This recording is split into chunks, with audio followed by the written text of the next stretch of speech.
Hello, everyone. I wanted to throw up another George Clooney film review tonight. Tonight, I'm going to do The Monuments Men from 2014. This film was also directed by George Clooney. Has a great cast: Matt Damon, George Clooney, John Goodman, Bill Murray. Really enjoyed this film. I won't say it's great, but it was very solid. My expectations coming into the film were low, but they were exceeded. I will say that it was an original take on World War II, something I'd never really thought about. I mean, I had an idea what the movie was going to be about from reading the description, and I think I remember the previews when it was out. But it was a slow-paced film, and you didn't get your typical war film heroic dialogue or combat or blood or guts or any of that. You just got a good movie. I never really thought about the Nazis gathering up all the famous, sculptures and paintings and artifacts in Europe during the war, and to see that there was a group that was sent to recollect and preserve these timeless artifacts, I guess you could call them timeless masterpieces, was interesting to me. And it wasn't the type of film that needed a lot. I mean, I wouldn't say any one of these actors that I mentioned put on an epic performance, but they really didn't need to. They just all gave good performances. I've always loved John Goodman. He did a good job. It was nice seeing him. Bill Murray, I hadn't seen him in anything for a while. It was cool seeing him again. Still a good actor. George Clooney, of course, and Matt Damon. Matt Damon probably had. I'll say overall, Matt Damon probably had the least to do out of all the characters in this film. It was a kind of a flat role compared to what I've seen him in the past and present and the movies that he's did lately. But I can see why he accepted this role because of just the story of the film, the originality of it. Um, for those who haven't seen it, I would recommend checking it out. Don't expect to have your mind blown, but it's definitely a good little film, especially if you have any interest in World War II. And I wouldn't consider myself to be a war buff by any stretch of the imagination, but I think World War II to me is the most interesting war. And I think at some point in our lives, we all have to do some research on World War II. We all have to write some papers. We have to do, we all know about World War II, the Nazis, the United States, the Russians fighting them, the English, the British as well.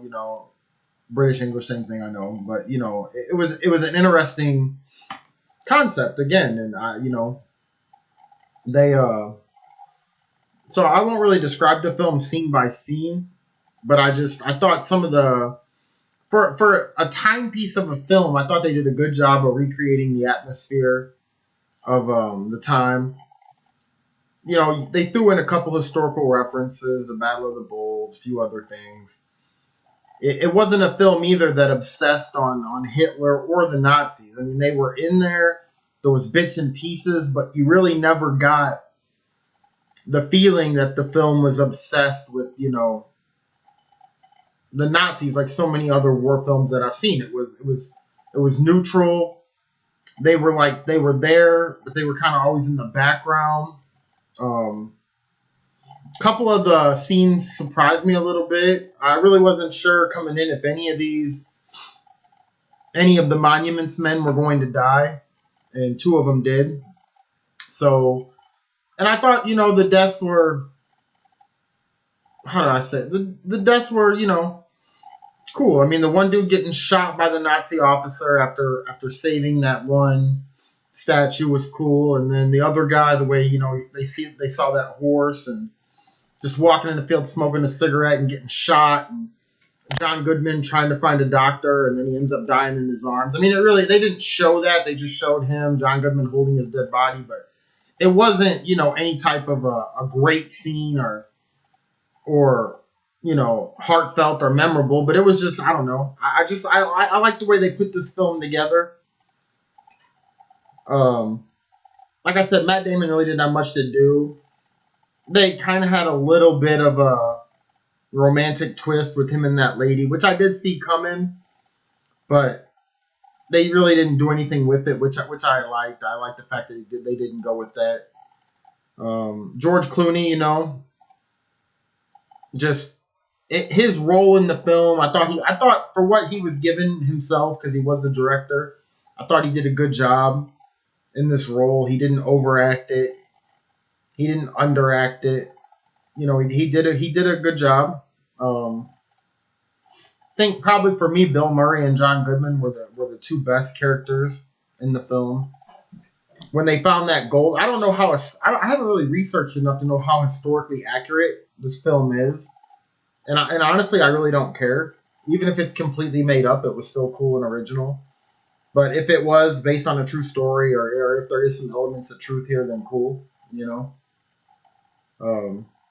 So yeah, I'm not gonna go too far with this review. It's late. I just watched it. I enjoyed it. Glad I'm at it. Glad I added it to my collection. I'll watch it again at some point. I feel like it's the type of movie that good for a viewing once every couple of years, maybe. Yeah, so that's pretty much my review. If I had to rate it, I would go 3 to 3.5 stars out of 5. I think that's fair. Not great, but good to very good. An enjoyable watch. Kept my attention throughout the whole thing. Unlike some movies, I didn't have, unlike, The Thin Red Line, for instance, in my last review, I didn't have to keep pausing it. And I wasn't like, wow, how long is this movie? It went slow paced, but, effectively slow. So, yeah, I think that's a good rating. 3 to 3.5 stars. All right, everyone. It's my review for The Monuments Men from 2014. Check it out if you haven't seen it. Let me know if you agree. Thanks for watching.